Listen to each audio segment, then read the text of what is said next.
భీమవరం నియోజకవర్గం నుంచి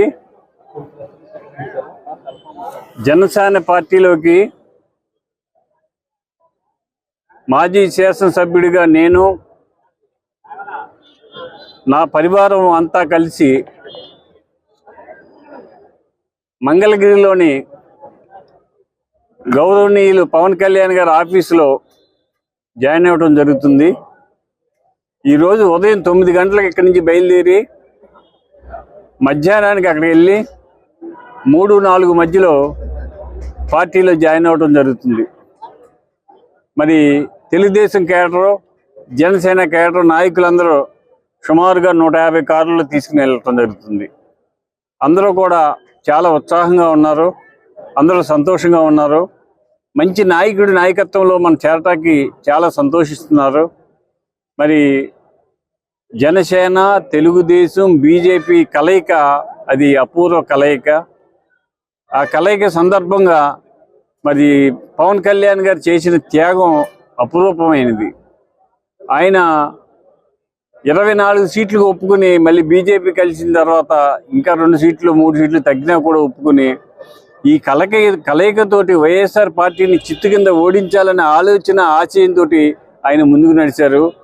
పవన్ కళ్యాణ్ గారి ఆలోచన ఒకటే, నిజాయితీ అయిన పరిపాలన రావాలి, రౌడీలు గోండాలు పరిపాలించకూడదు, న్యాయమైన పరిపాలన రావాలి, ఈ సమాజం బాగుండాలి, యువతకు ఉద్యోగ అవకాశాలు కల్పించాలి, అందరూ సంతోషంగా ఉండాలి, యువత ఏ ఒక్కడు కూడా ఖాళీగా ఉండకూడదనే తపన ఆలోచనతో ఆయన ఉన్నారు.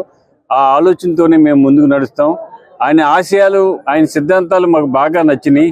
ఆ నచ్చిన సిద్ధాంతాలతో ఆయన పార్టీలో జాయిన్ అవ్వడానికి మేము వెళ్ళటం జరుగుతుంది. మీరందరూ కూడా సహకరించి మరి పవన్ కళ్యాణ్ గారు, చంద్రబాబు నాయుడు గారు, మోడీ గారి నాయకత్వాన్ని మనం బలపరిచినట్లయితే ఈ రాష్ట్రంలో 2024 ఏప్రిల్లో బ్రహ్మాండమైన మంచి మెజార్టీ తోటి ఈ పార్టీ అధికారంలోకి వస్తుందని చెప్పి తెలియజేస్తున్నాను. పవన్ కళ్యాణ్ గారు బేవార్ నుంచి పోటీ చేయకపోతే నాకు అవకాశం ఇస్తారు. నాకు అవకాశం ఇస్తే నేను బేవార్ నుంచి పోటీ చేస్తాను. ఈరోజు 9 గంటలకు బయలుదేరి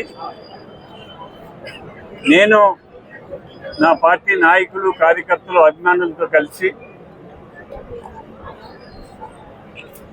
అమరావతిలోని మంగళగిరి జనసేన పార్టీ ఆఫీసులో గౌరవనీయులు పూజ్యులు పవన్ కళ్యాణ్ గారి ఆధ్వర్యంలో పార్టీలో జాయిన్ అవడం జరుగుతుంది.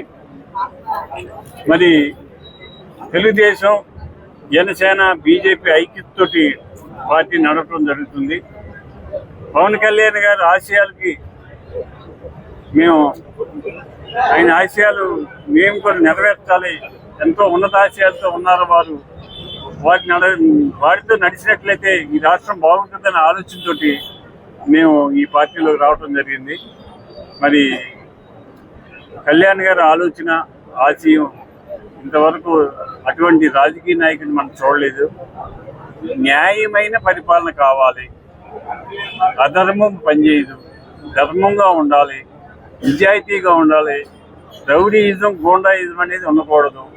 ముఖ్యంగా యువత ఒక్కరు కూడా ఖాళీగా ఉండకూడదు, అందరికీ ఉద్యోగ అవకాశాలు కావాలి అని అటువంటి ఉన్నత ఆశయాలు ఉన్న నాయకుడితో కలవటం మాకు చాలా సంతోషంగా ఉంది. ఈరోజు 3 గంటలు 4 గంటల మధ్యలో విజయవాడలో జాయిన్ అవ్వడం జరుగుతుందని చెప్పి తెలియజేస్తున్నాను.